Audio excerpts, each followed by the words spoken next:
تمام حضرات یہ اعلان سے فرمائیں کہ جنازہ مبارک کے اندر کوئی بھی وہابی دیوبندی گستاخ رسول شرکت نہ کرے، ورنہ اگر شرکت کرتا ہے اس کی بے عزتی کا ذمہ دار وہ خود ہوگا۔ یہ مبارک جنازہ شریف کے اندر کوئی بھی وہابی دیوبندی شرکت نہ کرے۔ 73 فرقوں والی حدیث کی کیا اہمیت ہے؟ ہر فرقہ اس حدیث کو فرقہ بنانے کی دلیل کے طور پر پیش کر کر کے اپنے بزرگوں کے فرقے کا دفاع کرتا ہے۔ علی بھائی کا اس حوالے سے کیا موقف ہے؟ علی بھائی تو پہلے آپ سے یہ کہیں گے 73 فرقوں والی حدیث کی بڑی اہمیت ہے، اس لیے کہ اسی کی اہمیت کو اس امت نے پکڑا ہوا ہے اور اجاگر کر رہی ہے اپنا لقمہ اس کے منہ میں ڈال کے۔ جو 73 فرقوں والی ایک حدیث جو پبلک میں مشہور ہے نا جامع ترمذی کی، وہ تو ضعیف ہے۔ شیخ البانی، شیخ زبیلی زئی صاحب دونوں نے اس کو ضعیف کہا ہے۔ مشکات میں بھی آپ کو شروع میں کتاب الاعتصام بالکتاب والسنہ چیپٹر میں مل جائے گی کہ نبی علیہ السلام نے فرمایا بنی اسرائیل میں 72 فرقے تھے، میری امت 73 فرقوں میں بٹ جائے گی، سوائے ایک کے سب دوزکی ہوں گے۔ اور پوچھا گیا وہ جنتی گروہ کون سا ہے، تو کہا گیا ما انا علیہ و اصحابی، جس پہ میں اور میرے اصحاب ہیں۔ یہ روایت اصول محدثین پہ سندن ضعیف ہے، البتہ اس کو سپورٹیو ایک صحیح حدیث ہے ابو داؤد کے اندر کہ نبی صلی اللہ علیہ وآلہ وسلم نے فرمایا کہ میری امت کے 72 فرقے دوزخ میں جائیں گے اور صرف ایک جنت میں جائے گا۔ فرقہ نہیں، گروہ، طائفہ منصورہ گروہ۔ اور نبی علیہ السلام فرمایا وہ ہے الجماع، یہ بھی ساتھ بتایا۔ آپ دیکھیں 73 فرقوں والی حدیث جو لوگ بیان کر رہے ہیں وہ ساتھ بتاتے نہیں ہیں کہ اس فرقے کا نام بھی آیا ہے، فرقہ نہیں کہنا چاہیے، اس گروہ کا۔ الجماع، الجماع کس کا نام ہے؟ کسی کا بھی نہیں۔ بریلوی کے الجماع اپنے آپ کو کہتے ہیں، دیوبندی، اہل حدیث، شیعہ، کوئی بھی نہیں کہتا۔ الجماع کا مطلب ہے امت کی مین سٹریم، اجماع امت جو موٹے موٹے عقیدوں کو لے کے چل رہی ہے۔ اور آپ علیہ السلام فرمایا کہ میری امت میں ایسے یعنی فرقے پیدا ہوں گے جیسے باولا کتا کسی کو کاٹ جائے اور اس کا اثر ایک ایک رگ و ریشے میں داخل ہو جائے، اس طرح میری امت میں بدعت پھیلے گی۔ اچھا، نبی علیہ السلام نے بھی دیکھا ہے کہ یہ کتے کی مثال دی ہے۔ مجھے بتائیں کہ یہ کسی گروہ میں بدعت کا پھیلنا جس باولے کتے کے کاٹنے سے ہوگا، نبی علیہ السلام فرمایا وہ کتا کوئی ہاکی کا پلیئر ہوگا، کرکٹ کا پلیئر ہوگا، یا کوئی مولوی ہوگا؟ ظاہر ہے مولوی کسٹوڈین ہے نا، مولوی عقائد کا کسٹوڈین کون ہے؟ مولوی۔ تو علماء کو نبی اسلام نے، علماء سو کو کیا فرمایا؟ کتا، اور باولا کتا، پاگل کتا۔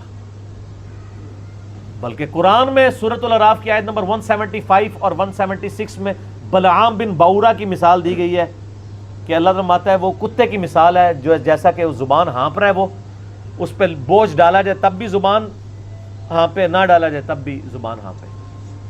المستدرک الحاکم میں صحیح سند کے ساتھ حدیث ہے کہ یہ جو جس کی مثال دی گئی ہے قرآن میں، کہا گیا کہ وہ صاحب علم تھا اور بعد میں وہ پستی میں جا گرا، اس سے مراد یہودی عالم بلعام بن باورا ہے، عبداللہ ابن مسعود کہتے ہیں رضی اللہ تعالیٰ عنہ۔ قرآن میں بھی کتے کی مثال، حدیث میں بھی کتے کی مثال۔ اور اب آپ دیکھ لیں، جب ہم کہتے ہیں کہ جی آپ علماء سو کو کتا کہا گیا تو وہ پھر ہم سے ناراض ہوتے ہیں۔ نبی علیہ السلام تو وَإِنَّكَ لَعَلَىٰ خُلُقٍ عَظِيمٍ ہے، ان سے اعلیٰ اخلاق کسی کا نہیں، پھر بھی آپ کہہ رہے ہیں کتے کی مثال ہے۔ تو وہ روایت ٹھیک ہے کہ 72 جہنم میں جائیں گے، ایک جنت میں، لیکن اس میں الفاظ نہیں 72 ہمیشہ کے لیے دوزخ میں جائیں گے، یعنی ان کا کام دوزکیوں والے ہیں۔ ورنہ نبی علیہ السلام یہ کلیئر کرتا ہے کہ 72 تو ہمیشہ کے لیے دوزخ میں ہے اور ایک ہمیشہ کے لیے جنت میں، یعنی اپنے اعمال کی وجہ سے ڈومیننٹ ان کا پورشن جہنم میں جائے گا۔ اس کو ایکسپورٹیو حدیث بخاری اور مسلم کی ہے کہ میری امت کا ایک گروہ قیامت تک حق پہ قائم رہے گا، کوئی نقصان پہنچانے والا ان کو نقصان نہیں پہنچا سکے گا حتیٰ کہ قیامت قائم ہو جائے گی۔ بے شک۔ تو یہ جو لوگ ان احادیث کی بنیاد پہ اپنے گروہ کو جنتی کہتے ہیں اور دوسرے کو دوزکی، پہلے تو یہ کلیئر کر دیں جنتی فرقہ کوئی بھی نہیں ہے، فرقہ تو ہوتا ہی وہ ہے جو اصل سے ٹوٹ کے الگ ہو، جنتی گروہ ہے، طائفہ منصورہ، کامیاب گروہ۔ نبی علیہ السلام، صحابہ، تابعین، اہل بیت سب کے سب ایک یعنی جنتی گروہ تھے، ان سے ٹوٹ کے جو الگ بنا وہ فرقہ ہے۔ اب یہ پتا ٹوٹتا ہے تو وہ فرق ہو جاتا ہے نا اپنے درخت سے، وہ پتا تو نہیں کہہ سکتا یہ درخت فرقہ ہے، جس طرح آج ہم کہتے ہیں ہمیں اپنے آپ کو مسلمان کہنا چاہیے، وہ کہتے ہیں نیا فرقہ بن گیا. اور فرقہ تو وہ ہے جنہوں نے انڈیا کے شہروں کے نام کے اوپر اپنے آپ کو بانٹا ہوا ہے. بریلی اور دیوبندی، بریلوی دیوبندی دونوں یعنی انڈیا کے شہر ہیں. حالانکہ ہم ان کو پھر مسلمان سمجھتے ہیں، تمام اختلافات کے باوجود ان کی اصلاح کے لیے علمی طریقے سے ان پہ ان کی غلطی ہائی لائٹ کرتے ہیں. 73 فرقوں والی حدیث اس والا جو پورشن ابو داؤد کا وہ بالکل ٹھیک ہے، اور اس کا فہم میں جو سمجھتا ہوں وہ میں آپ کو بعد میں بتاؤں گا. پہلے میں وہ وسوسہ اس میں کلیئر کر دوں کہ ہر گروہ یہ کہتا ہے ہم جنتی دوسرے دوست کی، تو اس سے آپ کو یہ بات پتہ چل جانی چاہیے کہ اس کا سلوشن کسی کے پاس بھی نہیں ہے. کیونکہ بریلوی اگر اپنے آپ کو طائفہ منصورہ کہتے ہیں، باقی سب کو کہتے ہیں وہ دوست کی ہیں، تو پھر آپ خود سمجھ لیں.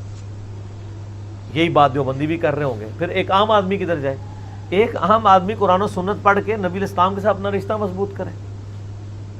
ہر گروہ سے، خواہ وہ کسی مکتب فکر سے تعلق رکھتا ہے، سنی ہو، شیعہ ہو، حنفی ہو، شافعی، مالکی، حنبلی، بریلوی، دیوبندی، اہل حدیث، اہل تشیع، اچھے لوگ جو موجود ہیں جنہوں نے اپنی اصلاح کر لی ہے اور امت کی مین سٹریم سے نہیں ہٹے، انشاءاللہ جنت میں جائیں.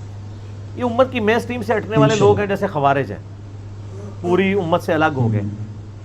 آج دور اعظم میں قادیانیوں کو آپ کہہ سکتے ہیں پوری امت سے الگ ایک انہوں نے جھوٹی نبوت کے اوپر ایک پورے کا پوری بلڈنگ کھڑی کر لی. یہ وہ گروہ ہیں. بریلوی، دیوبندی، اہل حدیث یہ آپس میں ایک دوسرے کو اس طریقے سے کہہ کے بانٹنے کی کوشش کرتے ہیں، تو اس کا تو کوئی اینڈ نہیں ہوگا. باقی یہ جو لوگ کہتے ہیں نا جی وہ فرقوں میں بٹنا ضروری ہے کیونکہ خالی مسلمان کہلانا کافی نہیں، نبی اسلام نے فرمایا تھا کہ فرقے ہوں گے. آپ نے یہ تو نہیں فرمایا تھا فرقے بنانا، آپ نے تو بلکہ ڈرایا ہے. یہ تو اسی طریقے سے ہے جیسے مسلم میں حدیث ہے، صحیح مسلم میں، کہ نبی اسلام نے فرمایا قرب قیامت میں عورتیں ایسا لباس پہنیں گی گویا کہ ننگی نظر آ رہی ہوں گی، چست لباس ہوگا یا باریک. اس سے کوئی یہ رزلٹ نکالے گا کہ چونکہ اب قیامت آنے والی ہے لہٰذا ہم اپنی عورتوں کو ننگا لباس پہنائیں؟ یہ رزلٹ نکالنا چاہیے. تو فرقوں والی حدیث سے یہ رزلٹ کیوں نکال رہے ہیں کہ فرقے بنائیں؟ وہ تو کنڈیم کیا گیا ہے. کنڈیم کیا ہے قرآن میں؟ وَاعْتَصِمُوا بِحَبْلِ اللَّهِ جَمِيعًا وَلَا تَفَرَّقُوا. اللہ کی رسی قرآن کو مضبوطی سے تھام لو، فرقوں میں مت بٹو. قرآن جب منع کر رہا ہے فرقے بنانے سے تو حدیث میں تو صرف خبر ہے، حکم نہیں ہے. حدیث تو بتا رہی کہ ایسا ہو جائے گا، بچ جانا. جیسا کہ ایسا ہو جائے گا کہ عورتیں چست لباس پہنے گی، تم بچ جانا. انہوں نے اسے حکم بنا لیا ہوا ہے، بچ جانا. یعنی کامن سینس بھی نہیں. لیکن common sense is not so common. Common sense بھی کم لوگوں میں ہی ہوتا ہے نا، اتنا کامن بھی نہیں ہوتا. اور آپ دیکھیں فرقہ واریت کا افریت اور جن اور بدعت اتنی خطرناک چیز ہے کہ یہ شوگر کوٹڈ کر کے ہر مسلمان نے جو ہے نا وہ استعمال کر لی ہوئی ہے. اور اس کے اوپر کبھی اس آیت پہ کسی نے نہیں عمل کرنا. وَاعْتَصِمُوا بِحَبْلِ اللَّهِ جَمِيعًا وَلَا تَفَرَّقُوا. اور اس سے سخت آیت جو اپنے منج پہ ہم نے لکھی ہوئی ہے، ان الذین فرقوا دینہم وکانوا شیعا لست منہم فی شیء. بے شک جنہوں نے دین میں فرقے بنا لیے اور اپنے آپ کو گروہوں میں بانٹ لیا، اے نبی آپ کا ان سے کوئی تعلق ہی نہیں ہے. انما امرہم الی اللہ. ان کا معاملہ اللہ کے سپرد ہے، اللہ ان کو بتا دے گا جو دنیا میں انہوں نے کرتوت کیے تھے. کتنی سخت آیت ہے، سورۃ الانعام آیت نمبر 159. اس پہ کسی نے عمل نہیں کرنا.